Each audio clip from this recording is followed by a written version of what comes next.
I have an evil twin and her name is Elizabeth. Yeah, and her name is Elizabeth because she's a bitch. Yeah. Am I allowed to say that? You'll go beep. Oprah does that on her, so I'm fine. Does she? So, yeah. So, she is the person inside my head that tells me I'm not good enough, that I'm not, you can't call yourself a yogi. I mean, you can't even do a handstand, and you're not a runner because your pace is very slow, and you've only really done 3 marathons, and really at the end of the day, like, I mean, that's not running. And your spinning class, you just basically dance on the bike, and, you know, you're at your retreat. I was good, but, like, you know, not that good. And Kev's going to ask, who's going to even listen to that podcast? And Kev is doing his podcast. You're not doing your podcast. You're not good enough. So it's literally this constant thing, or not constant, but there's a voice in your head. Everyone has that voice. It's the voice of doubt, the voice of fear, the voice of whatever. So yes, I have imposter syndrome. That's Liz Costigan Fleury, and this is the Yoga Life podcast.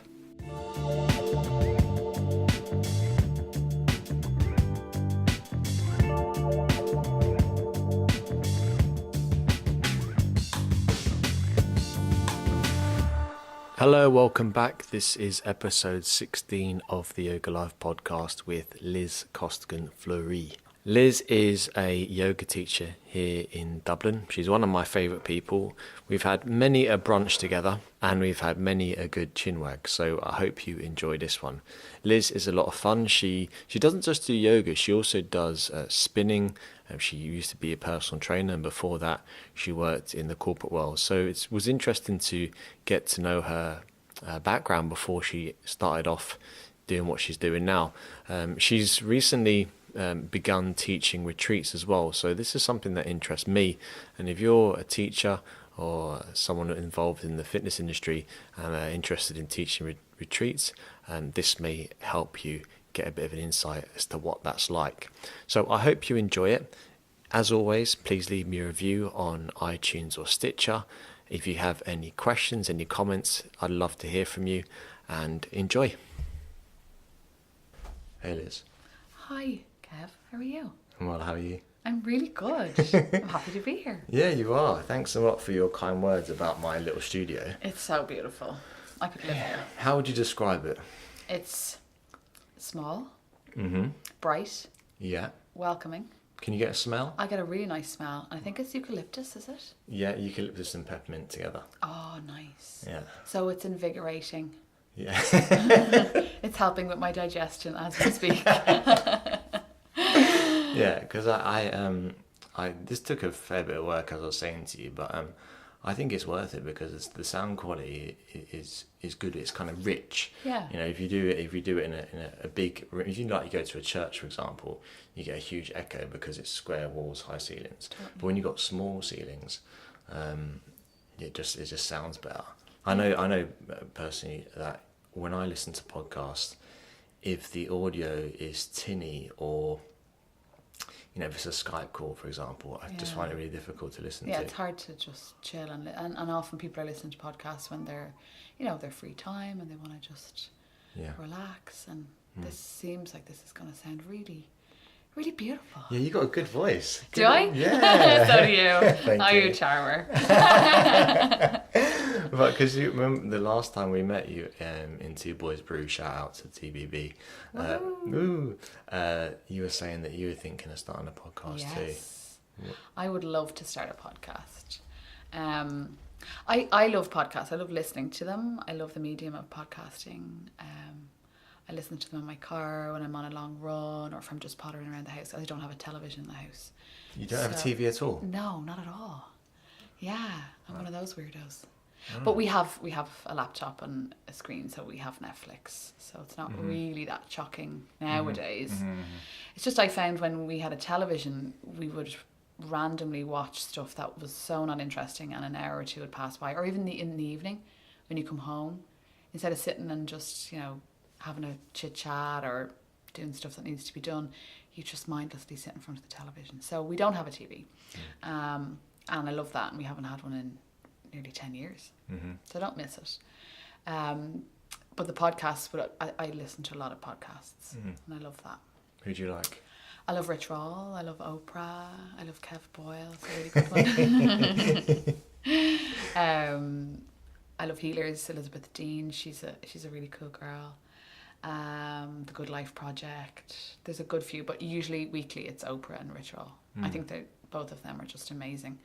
I will create my own podcast at one stage. See there? That's good. That's very like Oprah style I'm talk. so manifesting it. I'm on day 4 of the Oprah and Deepak 21-day meditation thing, and it's all about manifesting your destiny. So I will create this podcast. Yeah. Good. It's just I've been talking about it for quite a while now, and haven't really done much to progress. Well, as I'm here, and I can tell you that it's a lot of trial and error. Yeah. But once you obviously you have me as a resource to ask about equipment and stuff. You do find yourself pulling your hair out if it comes to even little things like which mic should I buy. Yeah, that's the thing. And then what happens is you'll put 3 or 4 in your Amazon basket. You can't decide, then you'll leave it, and then it's another month before you... Because we said earlier on, perfection is the thief of productivity. It's like the worst thing ever. So, and that's what's happened to me. I have gone on, I've seen how to create your own podcast. I've watched all the how-to videos on YouTube, put all of the mics into the basket and bought nothing. And I mean, when did we meet last? I mean, it was... 6 months ago. Yeah. So what I did do though is I have what's supposed to be a fortnightly newsletter that goes out, and on that I started to attach an audio to it. Yeah, I see. Remember that. Yeah, so the last couple of weeks have been unproductive with regard to that, but I really enjoy doing that. So I know it's a thing that I enjoy, recording and talking, and I know that podcasting and speaking behind the mic is something that I really enjoy. Yeah. I don't get nervous doing this kind of stuff, but I would get nervous maybe standing in front of people. So this is the medium I would enjoy, and I think you get a message across to more people than you would do in the weekly classes or whatever. So I know I'll eventually make the steps. It's just I think you're my inspiration. Thank you. What would it be about? Well, for sure, wellness and well-being. So everything from yoga to reflexology to running to eating to all of that kind of stuff. So well-being and wellness is the grand kind of subject. Yeah. I suppose it would be a mix of Rich and Oprah. Yeah. Ropra. That's a good mix. I love the medium myself. I mean, I've said it before, but I think Instagram is really powerful, and I like the creativity behind it. I like photography. Actually, Instagram has created a love for photography for me that I never had before. Okay. And just an interest and appreciation in what makes a picture compelling. And but it's it only tells you so much, and there's only so much you can write in a post. And I really feel like I listened to the Rich Roll podcast, the latest episode with Brian Rose. He does London Real, and I never liked him before. You'd only see him in like little 2-minute YouTube videos where he's talking about live every day like it's your last, get up at 5 a.m. and I'm like, who is this guy? These motivational sound bites. But listen to his story on a podcast. It's 2 hours long, and you just get everything in more context. Okay. And I thought, this guy is actually I misjudged him. So I like it for that. But as I was saying to you, I don't plan these at all. I don't. It takes a bit of effort to do them in terms of the production. But the reason why I started it is because I feel like when you're going from class to class teaching, because a lot of people listen to this are yoga teachers, you're building a community, you're building relationships with people, and that's really good.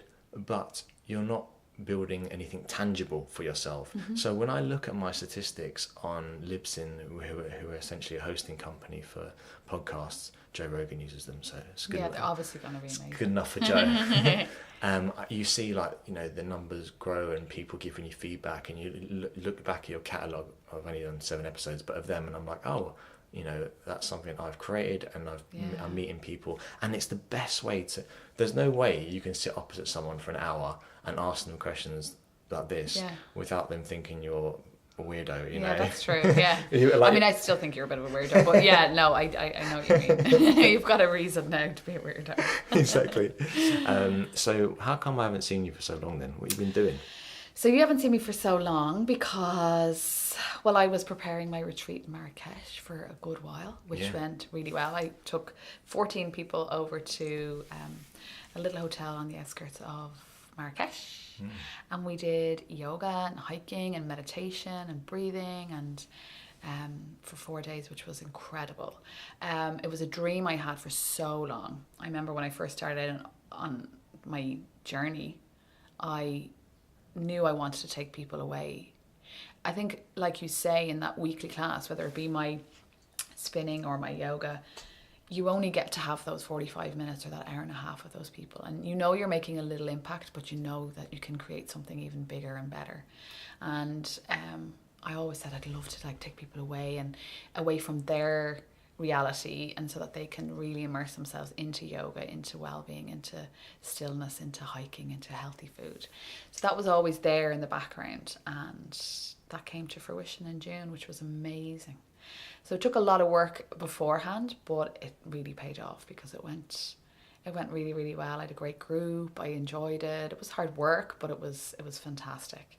So that kind of took up a lot of my mental space. I've been working loads as well on an event that I'm doing called BIO, which is that health and wellness and self-care, and that's an amazing day. So I've been doing that since January with the girls, and I've loved that.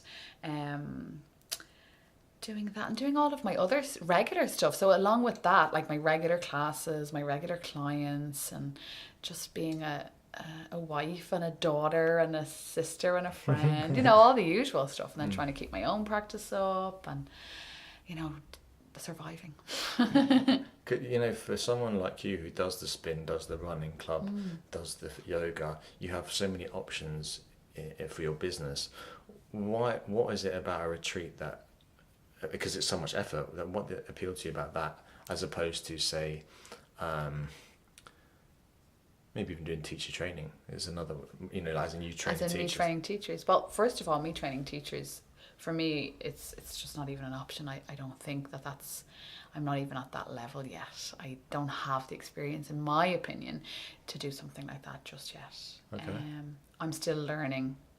And that's not a, you know, I'm not saying that, you know, as a confidence thing. I'm growing every year, but I feel like I need more time to get more experience as a yoga teacher and a yogi before I start teaching other people. So that's the reason I would never think of that right now. Okay. It's definitely something on the list in the future. So with regards to a retreat, I think, like I said it before, it's about getting people out of their norms. So they come on a Monday evening or a Thursday evening and they love it, and then it's like, okay, you need to take this time out for yourself and a longer period of time to really just, because I know the difference that, you know, the weekends in Wicklow make and those 4 or 5 days in Marrakesh. You see the people walking out and the effect that has for weeks after, for maybe months after, and it might be a life changer for some people. And so that I remember at the end of Marrakesh, my husband Seb saying to me, look at that, what you've created, like all those people are so happy. And I remember thinking, like, it doesn't matter that I read out the wrong meditation, you know, this morning or whatever, you know, it's like you're actually just helping or facilitating a space to make people happier. I mean, that's that's deadly. Like, yeah, true. That might sound really simple, but that's what we're doing, and that's unreal. And I think when people are out of their town, their normal routine, they are more comfortable, like, expressing themselves. Completely. You see people being more vulnerable, being more open. I had people from my regular yogis who come like once a week, my regular yogis who come 3 times a week, people who've never done yoga before, people who were in their 20s, people who were in their 60s.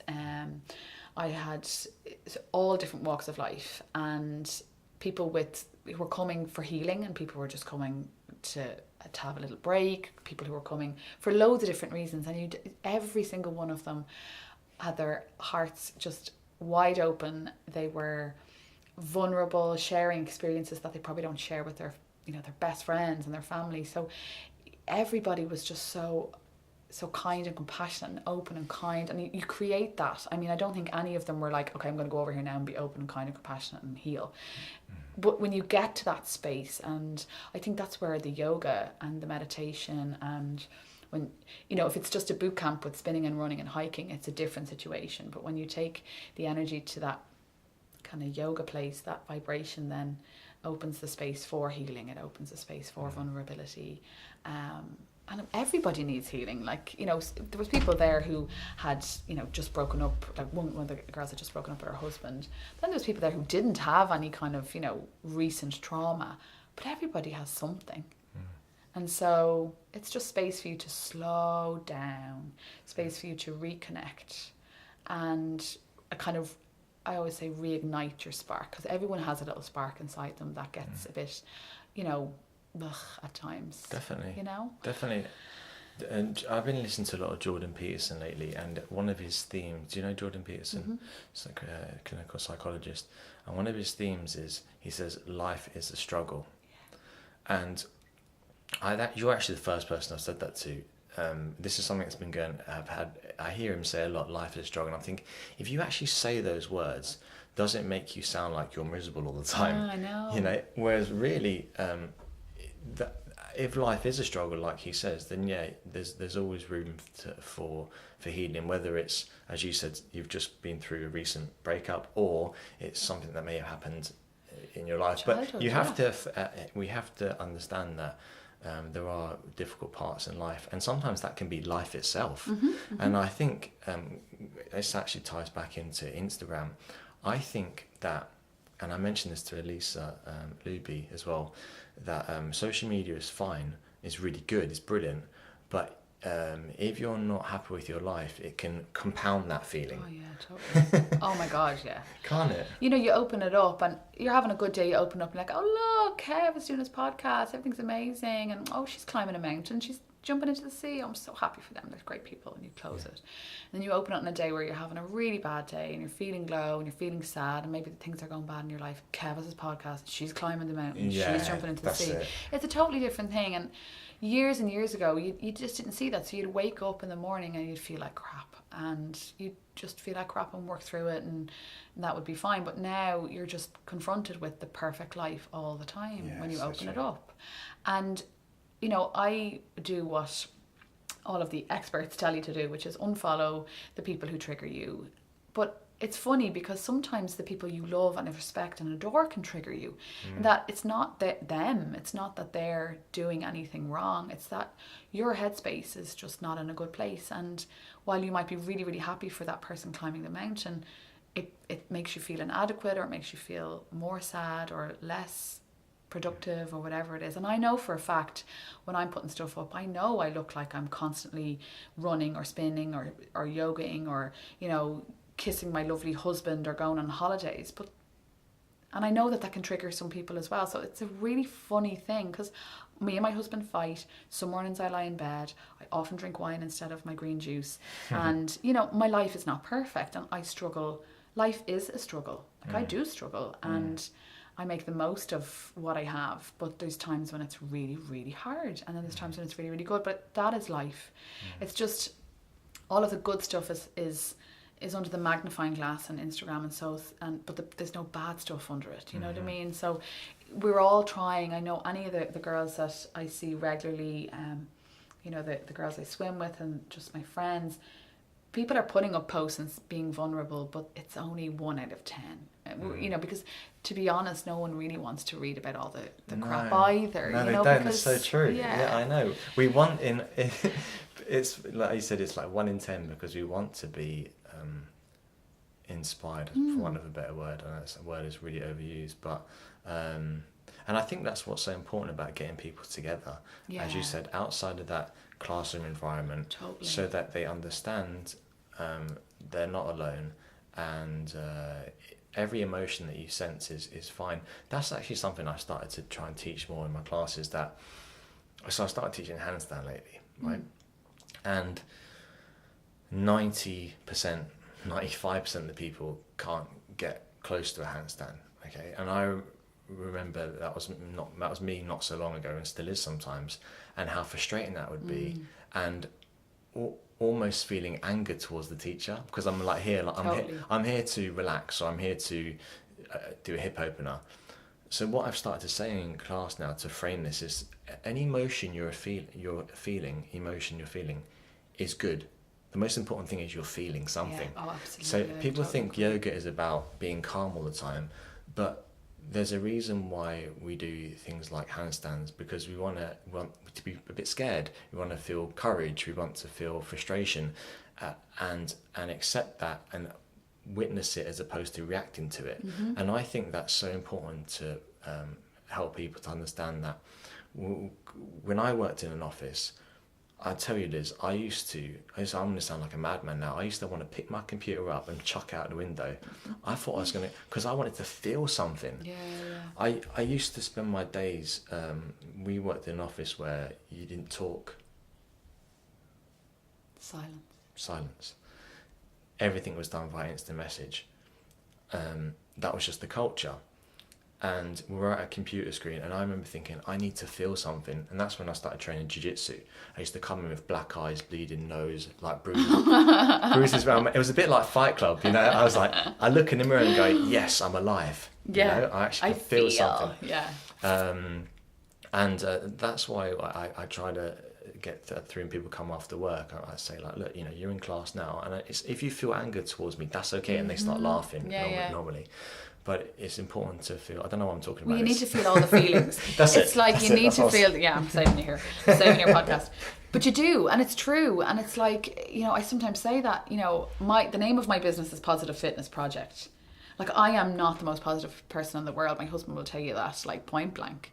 And it's like, you know, you need to feel negative to feel positive, or, you know, you need to experience negativity to feel positive. You need to experience joy, because they're all feelings, and we've been conditioned to thinking that when I'm sad, that's a bad thing. It's not a bad thing. So true. Like, being sad is it's a good thing to feel, and we're always trying. Then it's like, you know, I don't like that idea that, you know, push through the pain and you know, get rid of your fears and all of that kind of aggressivity around those emotions. Like, they have a place, and I think if we try and push them down and push them away and only search for the positive stuff, that's when people are unhappy, because or you know, not content, because that's not real. And I think that's the problem I see. So we need to be honest and vulnerable and say, you know, and sometimes I know I come across as a bit of a weirdo, and because I'll say to people, how am I? I'm feeling a bit sad today. I'll actually say it randomly. I have tried not to say it to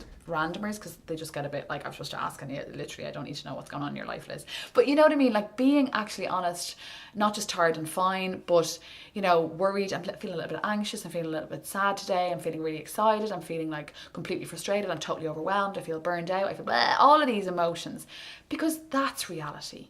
And the reality is that when you feel those feelings, that's when you can be content in yourself, I think. Or that's when you can, you know, be at peace. You can be at peace and be really fearful. And you can be at peace and be really happy. And you can be at peace and be really angry too, and, you know, in some senses as well. Yeah.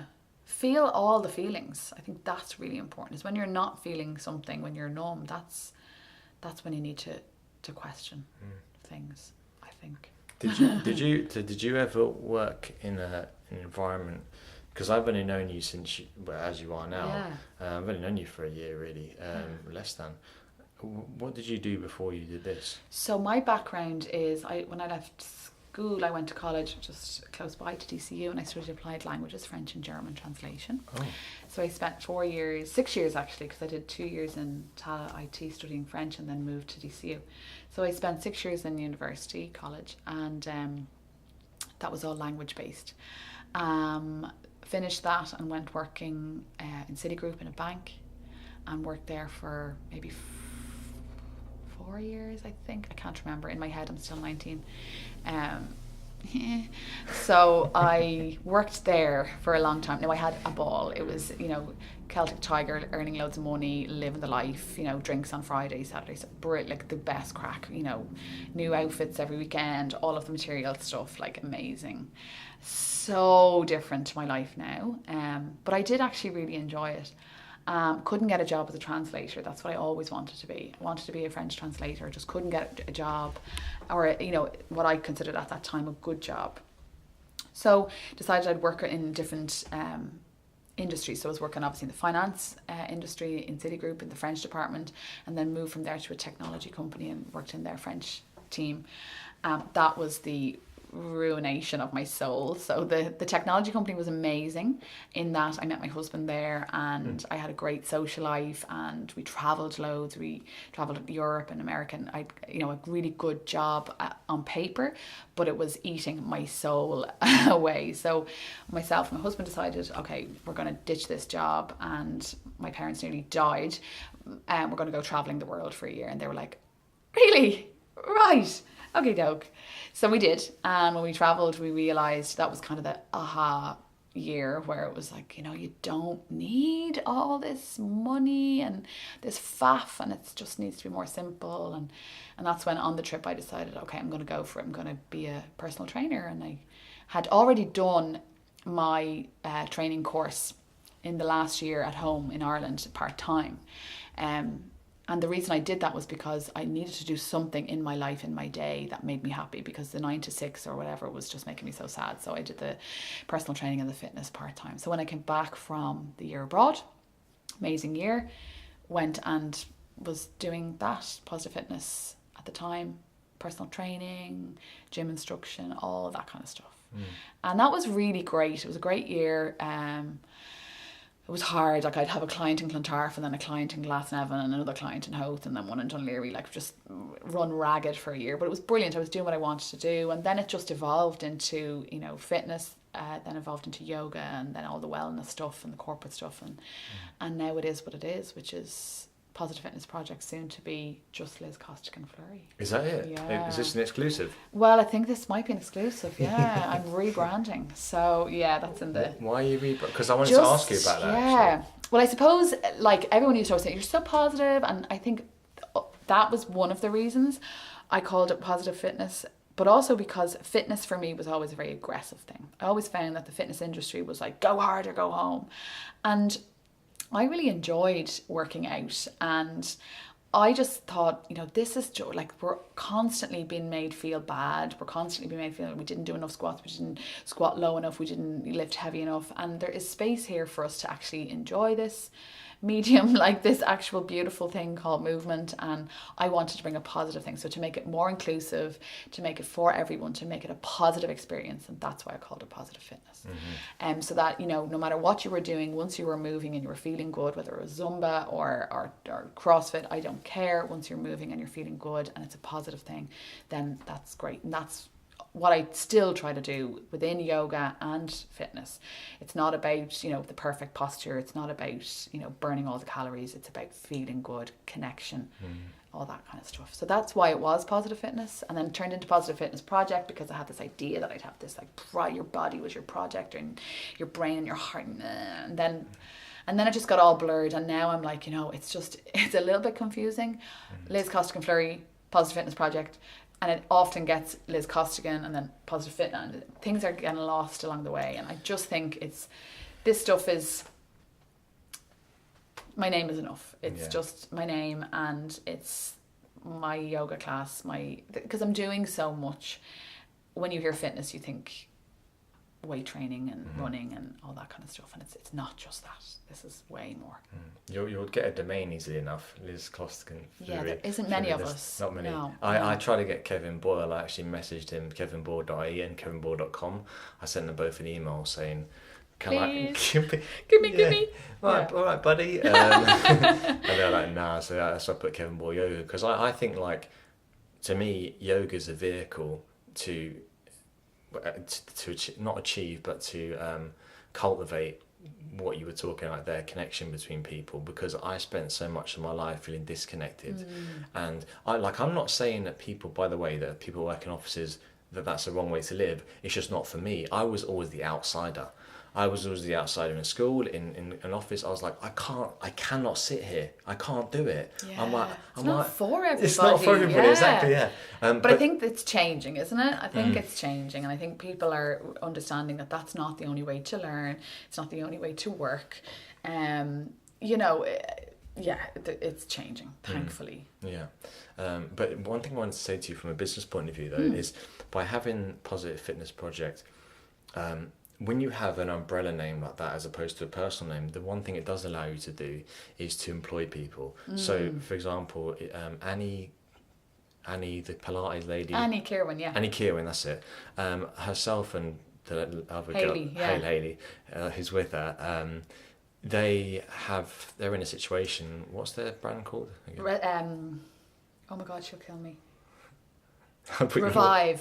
The Revive Project Revive. I'm so sorry, Annie. I love you, Annie. That's suspense is going to make people remember. Oh my God. Yeah, what is it? What's she going to say? We should get actually commission on that. But therefore they can employ people. Yeah, and they have as well. Yeah, they have. I've seen that. Yeah. So that's the one benefit. But for me, maybe you can relate to this as well. I don't want to employ anyone. I want to do this. I want to be the one teaching, speaking, meeting people, going away to retreats. Absolutely. Maybe the teacher. I don't want to be the person that owns the studio or owns whatever and has to do all the admin. I look at studio owners, and I don't aspire to be that. I think, wow, they're essentially, good for them, but for me, I couldn't handle all that kind of managing people. Strokes. Yeah, managing people. And it's my intention to continue doing it myself. I don't want to employ anyone. I'm not planning on creating a business that I'm going to sell for millions in a few years' time and move to the Caribbean. That's not my intention. So I think Liz Costigan Fleury will be fine, and let's see how that goes. Yeah. But what work do you do? Because one thing I noticed about you, and it's funny how you're always on the beach. You don't do much.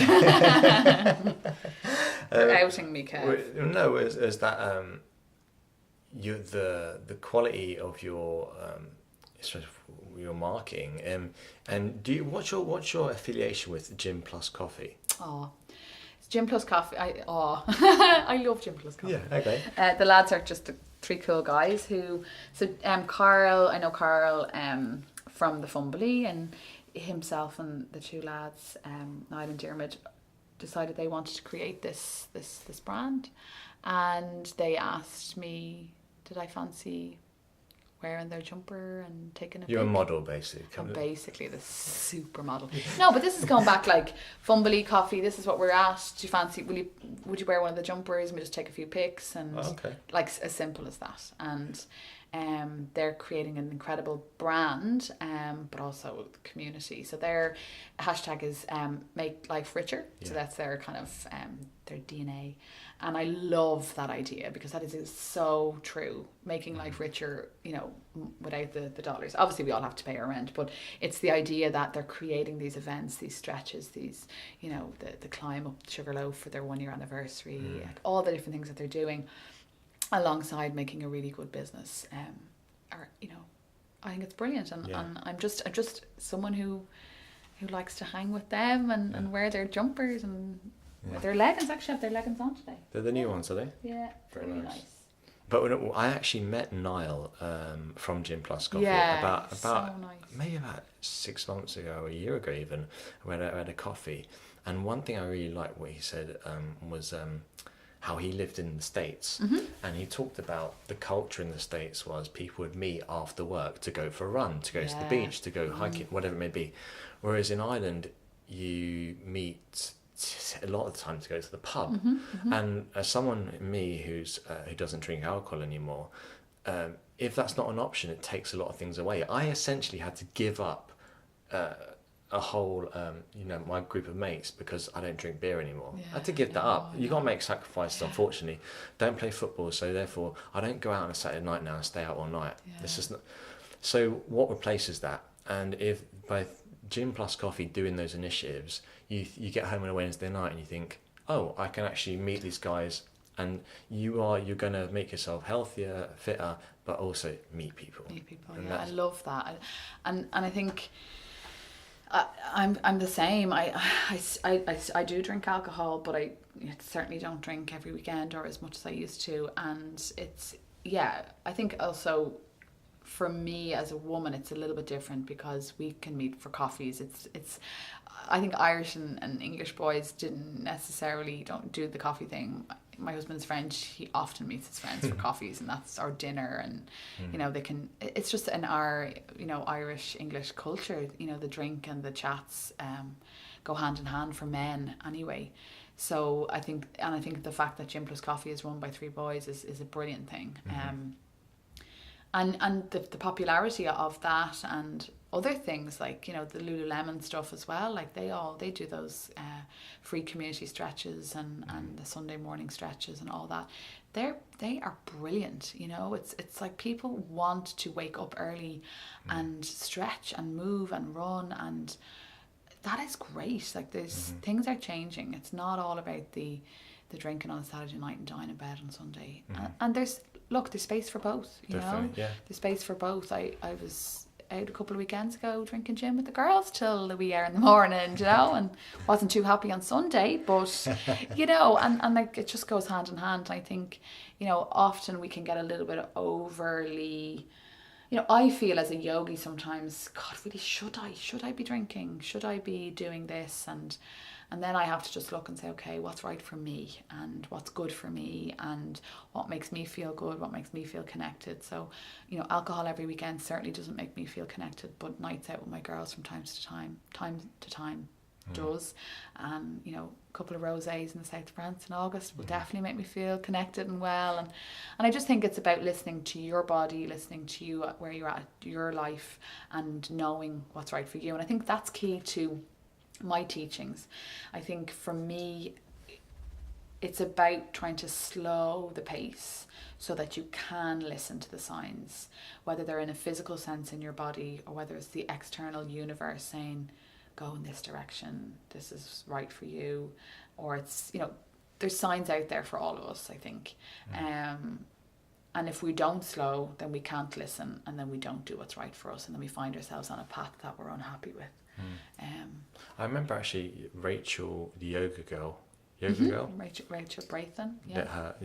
I remember watching a TED talk with her talking about she did a shot of tequila on one of her Instagram posts, and she got loads of hate from it. People saying it's not yogi, and sometimes I feel like when I was teaching last night, I was thinking to myself, am I teaching a yoga class here or am I teaching a gymnastics class? I know.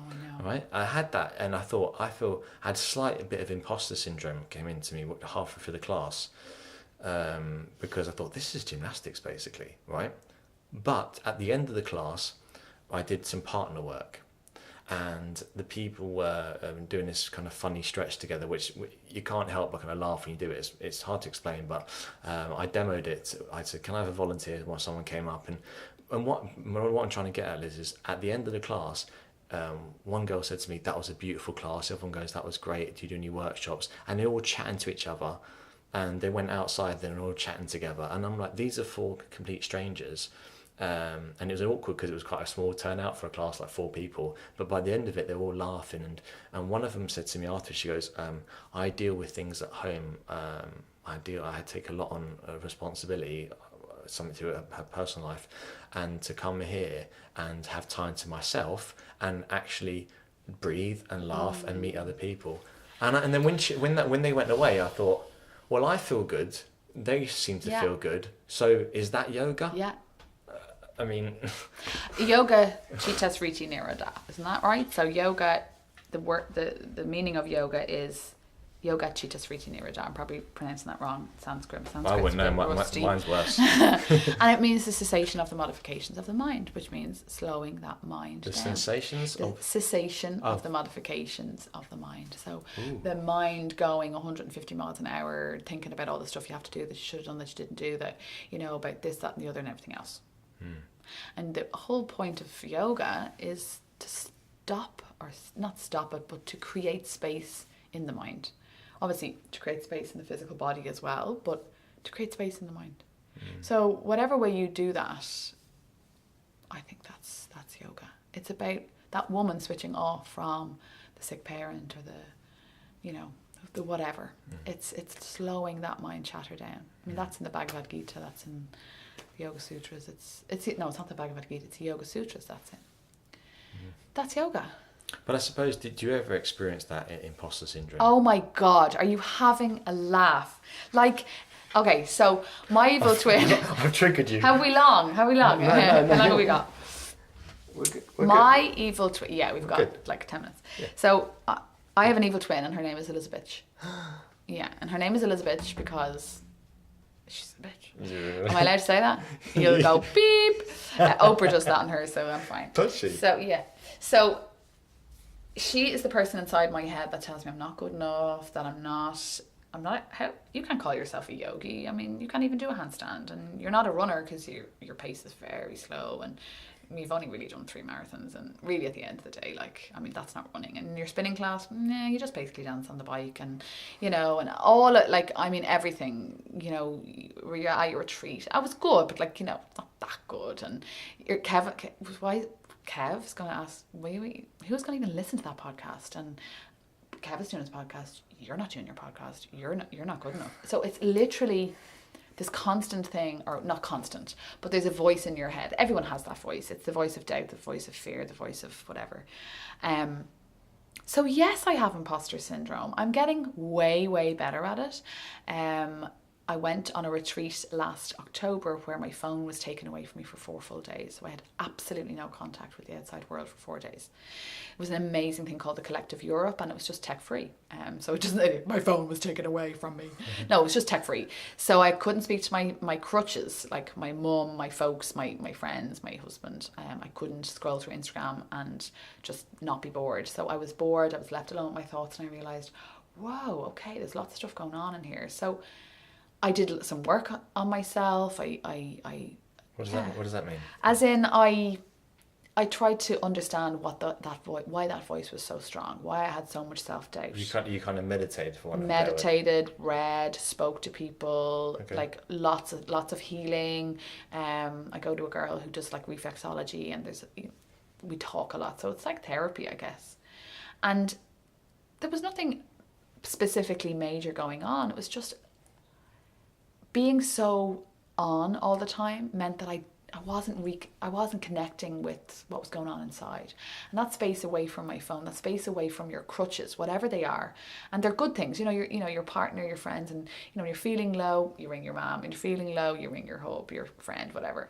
But you're very rarely left alone to just figure out and work through the emotions. And I was for those 4 days, and I realized, okay, I need to do that more often, because that's important. It's important not to just push those emotions down. Yeah.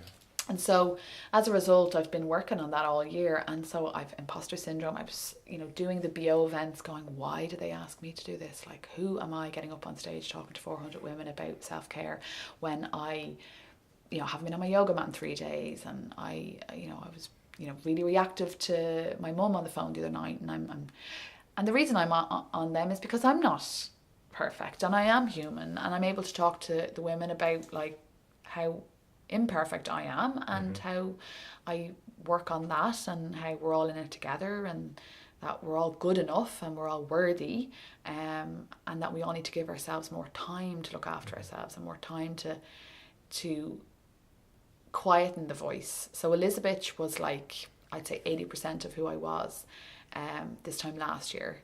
She was really strong, and now she's probably like 5%, because I'm having a good run of it at the moment. But I know she's there, and I know she raises her ugly head, and I always say this, she's the voice in my head that stops me from driving into a wall, or jumping into a sea full of sharks. But she's also the person who says, you're not good enough to go and teach that class, so just leave that to somebody else. And so it's up to me then to be able to decipher between what's good for me, what's going to make me grow and make me happy ultimately, and what's, her just been a B-I-T-C-H. Yeah, you've said it now. So yeah, I said it like 50 million times. So does that make sense? I know I kind of maybe went off on a tangent, but I think it's important to switch off from it all and know that like everybody struggles, and that using things like healing, like therapy, like meditation, like journaling, like talking to your friends simply, that can really help. what? Since we only have 5 minutes now, unfortunately. I know, sorry, I have to go But teach a spin class. Well, we've got 7 minutes. Okay. But what's next for you? Okay, what's next for Big Liz? question. Well, what's actually next for me is I'm going away on a yoga retreat for 5 days on my own again, with no phone, and I'm going to really enjoy that. And then that's in the west of Ireland. And then I'm spending a few days with family and friends, and then myself and my husband are going to the south of France for 3 weeks for our holidays. I'm switching off and not working in August for the first time ever. So from 1 to 31, I am off. For a whole month? A whole month, Kev. Wow. So with that comes a little bit of guilt, a little bit of worry, but it's like only a small bit because I've worked really, really hard this year. I've set goals and I've reached them all. And like I said earlier on, this is not to make millions. This is to have a lovely life. And so I met the goals, and August is quiet naturally in all of my classes, in fitness, in yoga. It's just a quieter month, and so it's a time I can take off. And then I have lots of jobs booked in for September, October and November, and I know it's going to be busy, and I owe it to my clients to be full ready to give them everything that they deserve. So August is off, and then September we'll be back to my weekly classes in Little Bird and Samadhi, and Cadence for my spinning and my running. Some of the girls are running the half marathon in September. Some of them are talking about the marathon in October. I have the BO events 4 weekends in a row, for starting the last weekend in September right through to the end of October. We're in Clare, Cork, Kilkenny and Galway. Then I have my yoga retreat in Wicklow the first weekend in November. So it's going to be busy. It's going to be great. I want to get a handle on my newsletter and start getting back into doing that, fortnightly. And next year Marrakesh will happen again, and maybe the south of France. So retreat in the south of France. Yeah. So I'm definitely doing Marrakesh next June. That'll be every year, the bank holiday weekend in June, 4 days. And then I'm hoping to maybe get a retreat in the south in October, like end of September, early October 2019, and do more of all of the stuff that I did this year, because it was a great year. So more weekly classes with my yogis and my fitness people, more work with Gym Plus Coffee and people like them, the community, Lululemon, all that. I'd love to rest and be happy and travel and be with my friends and family. And when's your podcast starting? My podcast is starting next year. And who'll be your first guest? My first guest is actually not really sure. Get back to me. There's this dude doing a random podcast. Let's see. You're so my first one. But yeah, I'm going to do my podcast in 2019. Good, excellent. Watch out. So it's just going to be, it's just going to be another good year. Yeah, there's no point planning too much. You sound like you got a lot on the go, and all fair positive. play. Well, thanks for making time in your busy schedule for I me. wish we had another hour. I know. We'll do it again. What I'm gonna do is I have a lot of people, like loads of guests to come, and then the ones I really like, I'm gonna bring back. Yay! Which will be you. Oh God, I hope so. Imagine I didn't get that phone call. I'm like, I hated it. Oops. What did I do? I ate too much of his peanut butter. Thank you, Kev. Thank you. Nice. That was fun. Thanks so much for listening. I hope you enjoyed that one. Next week I have with me Mr. Josh Summers. Josh is a massive reason why I got involved in podcasting. I used to listen to his podcast Everyday Sublime. I'm on his newsletter. I mean, if you're a yoga teacher, Josh is the personification of professionalism. I went to his teacher training about 2 months ago here in Dublin, doing my 50-hour yin, and I was blown away by how he conducts teacher trainings, the level of detail that he applies through the whole process. And what was really cool with this podcast was to get to know him on a more personal level, and how funny he is, because he was really funny in the teacher training. So I hope you enjoy that one. I was going to say tune in, but this isn't the radio, so you can just flick to the next episode if it's uploaded already, or search for episode 17 with Josh Summers. As always, if you enjoy the podcast, please leave us a review on iTunes or Stitcher. I say us, but it is just me. So I really appreciate it because it massively helps to get more ears, more eyes to the podcast, and therefore make me inspired to do more. So thanks so much again. Have a powerful week.